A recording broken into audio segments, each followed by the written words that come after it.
আমরা যে চারজনকে মানি, কেউ হানাফি, কেউ শাফি, কেউ মালিকি, কেউ হাম্বলি, এই যে চারটা মাযহাব মানি, চারটা মাযহাব হক। কথা বলেন না কেন? আমি সহজ ভাষায় বলি, চার মাযহাব, চারটা স্কুল, চারটা কলেজ। ও ভাই, আপনি বলবেন হুজুর তাহলে এত মতানৈক্য কেন? ভাই মতানৈক্য না, আপনারা 5 ভাই যে বাড়ির মধ্যে থাকেন, 5 ভাইকে যদি বলা হয় একটা বিষয় সিদ্ধান্ত নেন, আপনারা কি 5 জন এক বিষয়ে রায় দিবেন, না 5 জন 5 বিষয়ে রায় দিবেন? 5 জন 5 বিষয়ে রায় দিবেন।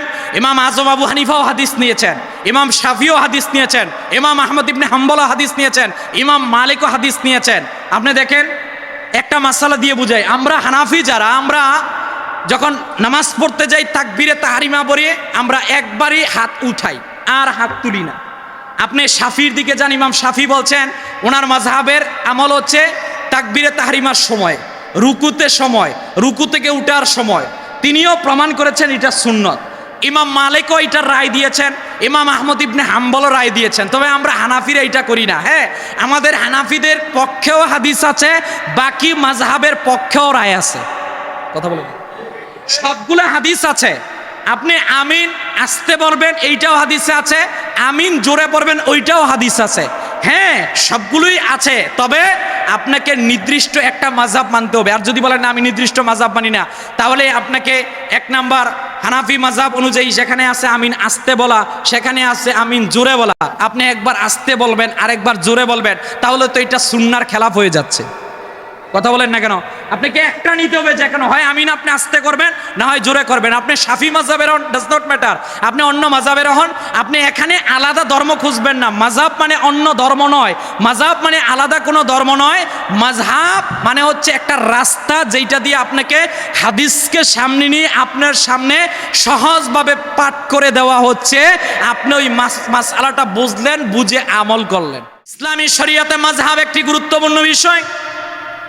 যদিও এই সমাজের মধ্যে আমাদের অনেকে মাযহাব নিয়ে কথা বলে, মাযহাব সম্পর্কে জানার আগে আপনাকে জানতে হবে যারা মাযহাবের ইমাম ওনারা কে, ওনাদের কি পরিচয় একবারের জন্য জেনে নেন। আমার রাসূলুল্লাহ সাল্লাল্লাহু আলাইহি ওয়াসাল্লাম একদিন পারস্যের হযরতে সালমান ফার্সিকে দেখলেন। নবীজি সালমান ফার্সি রাদিয়াল্লাহু তাআলা আনহু পিঠে হাত দিলেন, ওনার হাত মুবারক সালমান ফার্সি রাদিয়াল্লাহু তাআলা আনহু পিঠের মধ্যে। নবীজি ডাক দিয়ে বললেন, রে সালমান, তোমাকে জানিয়ে দিলাম, লাউ কানাল ইলমু বিসুরাইয়া লাতানাওয়ালাহু নাসুন মিন আবনাইল ফারিস। আমি রাসূলুল্লাহ সাল্লাল্লাহু আলাইহি ওয়াসাল্লাম তোমাকে জানিয়ে দিলাম, অদূর ভবিষ্যতে তোমার সেই পারস্য থেকে এমন এক ব্যক্তির জন্ম হবে, ওই ব্যক্তি এত জ্ঞানী হবে, এত জ্ঞানী হবে, এলেম যদি দুনিয়া থেকে সেই সুরাইয়া তারকার মধ্যেও চলে যায়, আমার এক উম্মত যার জন্ম হবে পারস্যের মধ্যে, সেই সুরাইয়া তারকা থেকে এলেমটা আহরণ করে নিয়ে আসবে। বলেন সুবহানাল্লাহ। আমার এক উম্মত, পারস্য বলতে আজকের ইরান, ইরান ইরান এত অঞ্চল। রাসূল বললেন, লাউ কানাল ইলমু বিসুরাইয়া লাতানাওয়ালাহু নাসুন মিন আবনাইল ফারিস। মুসনাদে আহমদ দ্বিতীয় খণ্ড 297 পৃষ্ঠার হাদিস। এলেম যদি দুনিয়া থেকে সুরাইয়া তারকার মধ্যেও চলে যায়, আমার এক উম্মত সেই সুরাইয়া তারকা থেকে নিয়ে আসবে। এখানে একটা কথা, সুরাইয়া তারকা কোনটা? আধুনিক সায়েন্স বিজ্ঞান দেখেছে বর্তমান পৃথিবী থেকে সবচেয়ে দূরের তারকার নাম হলো সাইরাস। আর এই সাইরাসের কথা রাসূলুল্লাহ সাল্লাল্লাহু আলাইহি ওয়াসাল্লাম 1500 বছর আগে বলেছেন, যেটা হাদিসের পরিভাষা সুরাইয়া। সুবহানাল্লাহ। আধুনিক বিজ্ঞান সমাধান দেয় 26-এ, যেটা ওইটার সমাধান মুহাম্মদ সাল্লাল্লাহু আলাইহি ওয়াসাল্লাম দিয়েছেন 1500 বছর আগে। বলেন সুবহানাল্লাহ। আমার রাসূল বলছেন, এই জ্ঞানী এত হবে। ওই জ্ঞানীর ব্যাপারে সবাই তাফসীর করেছেন এই হাদিসকে নিয়ে, বিশেষ করে 9ম শতাব্দীর মুজাদ্দিদ ইমাম জালালউদ্দিন সুয়ুতী রাহমাতুল্লাহ আলাইহি, যিনি বলেছেন আমি আমার রাসূলুল্লাহ সাল্লাল্লাহু আলাইহি ওয়াসাল্লামকে বাস্তবে, স্বপ্ন বাস্তবে, তিনি বলছেন আমি আমার রাসূলুল্লাহ সাল্লাল্লাহু আলাইহি ওয়াসাল্লামকে 75 বার জাগ্রত অবস্থায় দেখেছি। ইমাম সুয়ুতী শাফি মাযহাবের অনুসারী, অন্য মাযহাব, তারপরও তিনি বলেছেন এই হাদিস দ্বারা ইমাম আজম আবু হানিফা উদ্দেশ্য। সুবহানাল্লাহ বলে না। আপনি কোন মাযহাবের অনুসারী? না, মাযহাব মানে আলাদা ধর্ম না, মাযহাব মানে একটা রাস্তা, কোরআনের ওই মাসআলা পর্যন্ত যাওয়ার একটা সিস্টেম। আপনি যাকে অনুসরণ করেন ওনার নাম নু'মান বিন সাবেত, ওনার জন্ম 80 হিজরিতে। সুবহানাল্লাহ। এই নু'মান বিন সাবেত ইমাম আজম আবু হানিফার ব্যাপারে এসেছে, তিনি 1 নয় 2 নয় 6 জন সাহাবীকে ওনার চর্মচোখে দেখেছিলেন। এমনকি কুফায় ওনার পিতার সঙ্গে হযরতে আনাস বিন মালিকের দার্সের মধ্যে বসেছিলেন। আনাস বিন মালিক একদিন ওযু করবেন, ওযুর পানিটা তিনি দিয়েছিলেন। সুবহানাল্লাহ বলবেন না? ওনার ওস্তাদ কে ছিলেন? ওনার ওস্তাদ ইমাম আবু হানিফার ওস্তাদ ছিলেন হাম্মাদ ইবনে আবু সুলাইমান। ওনার ওস্তাদ ছিলেন ইব্রাহিম নাখঈ। ওনার ওস্তাদ ছিলেন আলকামা ইবনে কায়েস। ওনার ওস্তাদ ছিলেন আব্দুল্লাহ ইবনে মাসউদ। আর আব্দুল্লাহ ইবনে মাসউদ বলেন, আমি প্রতিটি আমল শিখেছি রাসূলুল্লাহ সাল্লাল্লাহু আলাইহি ওয়াসাল্লাম থেকে দেখে দেখে। ইমাম আজম আবু হানিফা রাহমাতুল্লাহ আলাইহি কোন ব্যক্তি? যিনি 1200 তাবিঈনের খেদমত করেছেন, নিজের ব্যবসা বাণিজ্যের টাকা দিয়ে 20,000 ফকি তৈরি করেছেন, নিজে লাইফের মধ্যে 40 জন ছাত্র দিয়ে ইসলামী আইন পরিষদ গঠন করেছেন এবং 83,000 মাসআলা সেখানে ইস্তেমবাদ করে সেখান থেকে 83,000 ধারা থেকে যেটা পরবর্তীতে 12 লক্ষ মাসআলা বাইর হয়েছে। ইমাম আজম আবু হানিফা রহমতুল্লাহ আলাই এইভাবে হাদিস গ্রন্থ তিনি লিখলেন, তিনি মাসআলা ইস্তেমবাদ করলেন। ইমাম আজম আবু হানিফা রহমতুল্লাহ আলাই বাহির করতে করতে তিনি তো সাধারণ রইলেন না, ওনার জীবনের ব্যাপারে পাওয়া যায় প্রতি রাত্রেবেলা তিনি ওই এক ওযু দিয়ে এশা থেকে ফজর পর্যন্ত তো তা থাকতেনই। প্রতিদিন এমনও রেকর্ড হয়ে যেত, প্রতিদিন 500 রাকাত নফল পড়তেন, প্রতিদিন একবার ওই যে কোরআনুল কারিমের লিস্টও এসে পড়েছে, কোরআনুল কারিম খতম করতেন। ওনার ব্যাপারে আরো একটা কঠিন কথা এসেছে, এটা সবাই আপনারা নিতে পারবেন না, শুধু নেন, এটা আমার কথা না, ইমাম হাসকাবির কথা। তিনি আল্লাহকে স্বপ্নে 100 বার দেখেছেন। এইটার ব্যাখ্যা আমার কাছে জানতে চাইবেন না, আমি দিতে পারবো না, কারণ এটা ইমাম হাসকাবি উল্লেখ করেছেন, এটা ওনার রায়। যাই হোক, আপনি এতটুক নেন, ইমাম আজম আবু হানিফা রহমতুল্লাহ আলাই তিনি সাধারণ কেউ ছিলেন না, তিনি তাবিঈন ছিলেন। সরাসরি আমল সাহাবী থেকে দেখেছেন, ওনার ওস্তারা যেতে রাসূলুল্লাহ সাল্লাল্লাহু আলাইহি ওয়াসাল্লাম পর্যন্ত গেছেন, তিনি তো সাধারণ কেউ না। সন্তানকে একদিন ডাক দিয়ে বলে, এই হাম্মাদ এইদিকে আসো, ওই যে একটা কবরস্থান দেখতেছো, এই কবরস্থানের মধ্যে তুমি যে দাফন করতে কাউকে নিচ্ছ, দাফন করবা না। বলছে, কেন দাফন করবো না? ইমাম আজম আবু হানিফা বলছেন, শোনো, এই যে কবরস্থান, কবরস্থানের জন্য সচরাচর জমি ওয়াকফা করতে হয়, এটা দিয়ে দিতে হয়, কিন্তু এই যে তুমি করছো এটা কোনো কবরস্থান না। ডাক দিয়ে বলছেন, আপনি কেমন করে জানতে পারছেন? ডাক দিয়ে বলছেন, শোনো, আমার আল্লাহ চোখের পর্দা খুলে দিয়েছেন, যার কারণে আমি দেখতে পাচ্ছি এখানে কোনো মানুষের কবর নাই। বলেন আল্লাহু আকবার। এক যুবক এসে ওযু করতেছেন, ইমাম আজম আবু হানিফা বলছেন, এই যুবক এইদিকে আসো। যুবক ওনার সামনে দাঁড়ালো, বলছে, তুমি কি জেনা করছো নাকি? তুমি কি কোনো মহিলার সাথে জেনা করেছো নাকি? বলছে, হ্যাঁ, আমি জেনা করেছি কিনা এটা তো আল্লাহ ছাড়া, আমি ছাড়া আর ও মেয়ে ছাড়া কেউ জানে না, আপনি কেমন করে জানলেন? ইমাম আজম আবু হানিফা রহমতুল্লাহ আলাইহি বলছেন, শোনো, তোমাকে জানিয়ে দিলাম, আল্লাহ রাব্বুল আলামিন আমার চোখের পর্দাকে খুলে দিয়েছেন, যার ফলশ্রুতিতে আমি দেখতে পাচ্ছি তুমি তওবা করে ওযু করছো, ওযুর পানির সঙ্গে সঙ্গে জেনার কারণে যত গুনাহ হয়েছে আমার আল্লাহ সব গুনাহকে জেরে ফেলে দিতেছে। কি পাওয়ারফুল তিনি ছিলেন! তিনি খুব জটিল জটিল মাসালা আবিষ্কার করতেন। যেমন একটা মাসালা, ইমাম আজম আবু হানিফা রহমতুল্লাহ আলাইহির জামানার মধ্যে এক সমস্যা কি? মা মারা গিয়েছে, মার পেটের মধ্যে বাচ্চা। অনেকে বলছেন মা তো মারা গেছে, এখন পেটের বাচ্চা যে সে মারা গেছে না জিন্দা আছে এটা কেমন করে বুঝবো? জটিল মাসালা আসতে আসতে ইমামে আজম আবু হানিফা পর্যন্ত আসলেন। ইমাম আজমকে বললেন, প্রশ্নের উত্তর দেন, আপনি তো ইমাম আজম। বলছে, কি সমস্যা?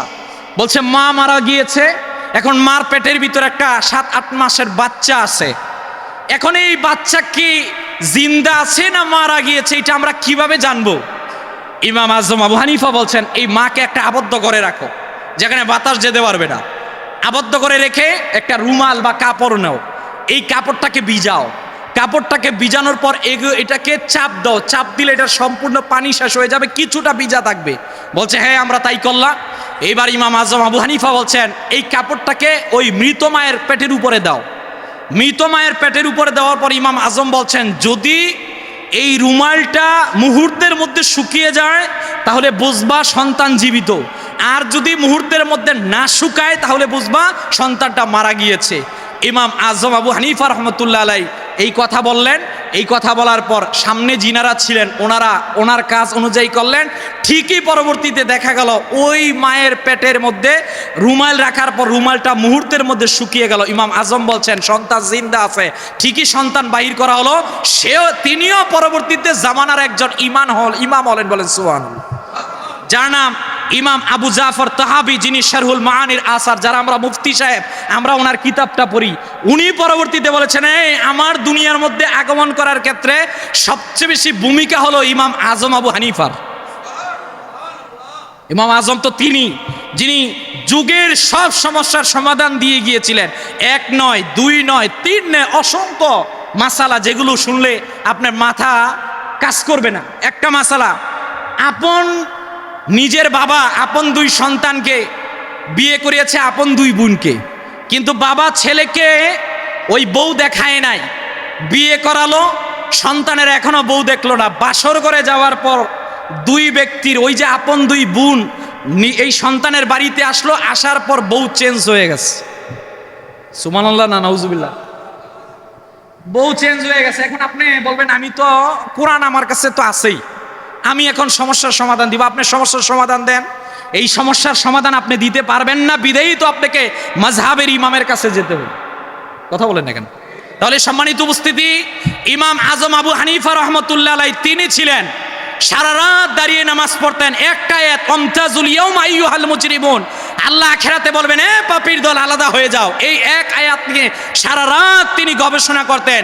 ইমাম আজম আবু হানিফার ব্যাপারে রাসূল বলেছেন লাউ কানাল ইলমু বিসুরাইয়া লাতানাওয়ালাহু নাসুন মিন আবনাইল ফারিস। ইমাম আজম আবু হানিফা যিনি 6 জন সাহাবীকে দেখেছিলেন, 1200 তাবিনের খেদমত করেছিলেন, ব্যবসার টাকা দিয়ে 20,000 ফকিহ তৈরি করেছিলেন, ওই ইমাম আজম আবু হানিফা জীবনে হজ উমরা করেছিলেন 66 বার। তিনি প্রতিদিন রাত্রেবেলা 500 রাকাত নফল নামাজ পড়তেন, প্রতিদিনই প্রায় তিনি কোরআনুল কারীমের খতম করতেন।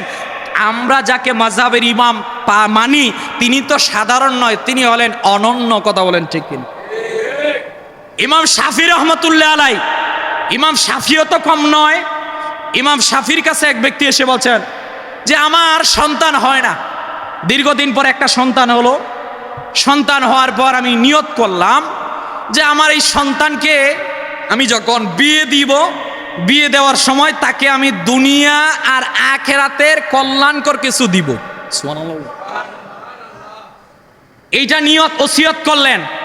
এখন যখন এই সন্তান আস্তে আস্তে বড় হওয়া শুরু হলো, ওই ব্যক্তি চিন্তা করলো হ্যাঁ আল্লাহ আমাকে দীর্ঘদিন পর একটা মেয়ে সন্তান দিলেন, কিন্তু আমি তো একটা ওসিয়ত করেছি যে আমি আমার মেয়েকে দুনিয়া আখিরাতের কল্যাণকর কিছু দিব, কি দেওয়া যায়?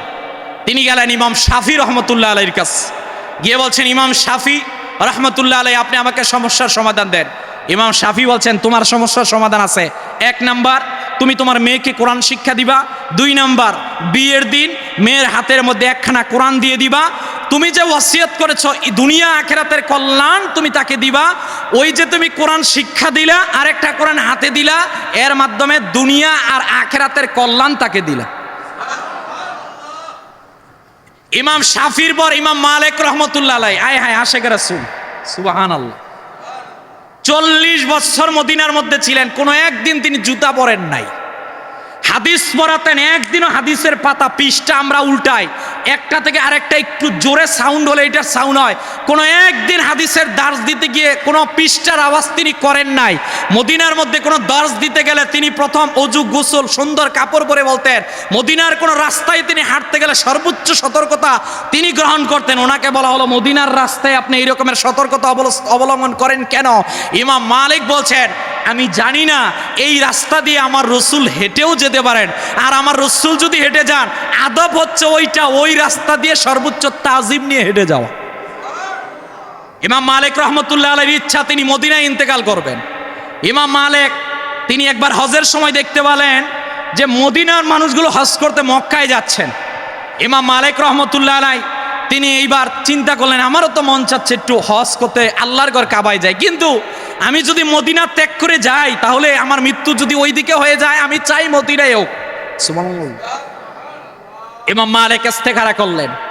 ইস্তেখারার 2 রাকাত নামাজ পড়ে রাত্রেবেলা তিনি ঘুমালেন। আল্লাহর হাবিব সাল্লাল্লাহু আলাইহি ওয়াসাল্লাম ইমাম মালিক রহমতুল্লাহ আলাইহিকে স্বপ্ন যুগে 5 আঙ্গুল দিয়ে ইশারা করলেন। সুবহানাল্লাহ। ওই জামানার মধ্যে যিনি সবচেয়ে বেশি সুন্দর করে স্বপ্নের তাবির দিতে পারতেন তিনি হলেন ইবনে শিরিন। রাসূলুল্লাহ সাল্লাল্লাহু আলাইহি ওয়াসাল্লাম বলছেন, আমার পূর্বে স্বপ্নের ভালো ব্যাখ্যা দিতে পারতো ইউসুফ নবী, আর আমার জামানায় আনা মুহাম্মদ ইবনে আব্দুল্লাহ, আর রাসূলুল্লাহ সাল্লাল্লাহু আলাইহি ওয়াসাল্লামের পরবর্তীতে ইবনে শিরিন। ইমাম মালিক ওনার এক খাদেমকে পাঠালেন, তুমি যাও ইবনে শিরিনের কাছে গিয়ে বলো, আমি চেয়েছি মক্কায় হজ করতে যেতে, আমি চেয়েছি যে আমার মৃত্যুটা কোন জায়গায় হবে এটা জানার জন্য, কিন্তু রাসূলুল্লাহ সাল্লাল্লাহু আলাইহি ওয়াসাল্লাম আমাকে স্বপ্নযোগে 5 আঙ্গুল মোবারক দেখালেন, আমি বিষয়টা বুঝলাম না। ইবনে শিরিন খাদেমকে বলছেন, এইটা আপনি স্বপ্ন দেখেন না, এটা আরেকজন স্বপ্ন দেখেছে। উনি কে? খাদেম বলল, বলা যাবে না। বলছে বলতে হবে, না হলে স্বপ্নের তাবির দেওয়া যাবে না। মনে রাখবেন, স্বপ্নের ব্যাখ্যা যদি কেউ করতে চায় এটা সময়ের উপরে আসবে, এটা ব্যক্তির উপর আসবে, এটা হালতের উপর আসবে। এক এক সময় আপনি এক এক হালতে দেখবেন সব স্বপ্নই স্বপ্ন হবে, বিষয়টা আবার ওই রকমের নয়। খাদেম এসে ইমাম মালিককে বলেন, ইমাম মালিক এইবার গেলেন ইবনে শিরিনের কাছে, ইবনে শিরিনকে বলেন, আমি দেখলাম রাসূল কি বলছেন। এবার ইবনে শিরিন বলছেন, রাসূল বলেছেন, ইন্নাল্লাহা ইনদাহু ইলমুস সাআ ওয়া ইউনাজ্জিলুল গায়স। ওই লোকমানের 34 নম্বর আয়াত। রাসূল বুঝালেন, এই 5টা জ্ঞান দুনিয়ার কাউকে দেওয়া হয় নাই। ইমাম মালিক, তুমি জানতে চেয়েছো যে মৃত্যু কোন জায়গায় হবে, শোনো তোমাকে একটা কথা জানিয়ে দিলাম, তোমার মৃত্যু কোন জায়গায় হবে এটা শুধুমাত্র একজন জানেন। তিনি কে? আসতে বলবেন না, তিনি কে? 5টা বিষয় দুনিয়ার অন্য কাউকে দেওয়া হয় নাই। ওই ইমাম মালিক রহমতুল্লাহ আলাইহি মনের তামান্না ছিল মদিনায় ইন্তেকাল, ওনার ইন্তেকালও হয়েছে মদিনার মধ্যে জান্নাতুল বাকির মধ্যে ওনাকে দাফন করা হয়েছে। ভাই, আশেক যদি হন, সত্যিকার আশেক যদি হন, অন্তত পক্ষে আল্লাহ মৃত্যুর পূর্বে একবার রাসূলুল্লাহ সাল্লাল্লাহু আলাইহি ওয়াসাল্লামকে স্বপ্নযোগে দেখাবেন। আপনি আশেক যদি হন, মান যারা কবরি ওয়াজাবাত লাহু শাফাআতি। রাসূলুল্লাহ সাল্লাল্লাহু আলাইহি ওয়াসাল্লাম বলছেন, আমার রওজা শরীফ জিয়ারত করো। আমি তো মৃত নই, আমি জিন্দা, আমি তোমার হালত জানি, তুমি আমার রওজা শরীফ জিয়ারত করো। রাসূল বলছেন, মান রাআনি ফিল মানামি ফাকাদ রাআনি ফা ইন্নাশ শাইতানা লা ইয়াতামাসসালু বি। শোনো, জানিয়ে দিলাম, শয়তান আমার সূরত ধারণ করতে পারে না। বলেন সুবহান। আপনি আশা রাখেন না একটা, আল্লাহ আপনি আমাকে মৃত্যুর পূর্বে একবার হলো, একবার আপনার হাবিবকে স্বপ্নযোগে দেখান, যার নসিবে আছে ও দুনিয়ার মধ্যে সফলকামী। সুবহানাল্লাহ। আপনি বলেন, আল্লাহ মৃত্যুর পূর্বে একবার আপনার রওজা শরীফ, হাবিবের রওজা শরীফ দেখান না। আপনার টেন্ডেন্সি যখন আসবে, টেন্ডেন্সি আসার কারণে আপনি দেখবেন মুহূর্তের মধ্যে আপনার হাতের মধ্যে পাসপোর্টও রেডি, ভিসাও রেডি। মনে রাখবেন, যার টাকা পয়সা আছে সে যেতে পারে না, কিন্তু যার দিল চায় যাওয়ার জন্য সে যেতে পারে। আমি অনেক রিক্সা ড্রাইভারদেরকে দেখেছি, অনেক চালকদেরকে দেখেছি, এদের কোনো টাকা পয়সা নাই, কিন্তু মদিনার আশেক ছিল।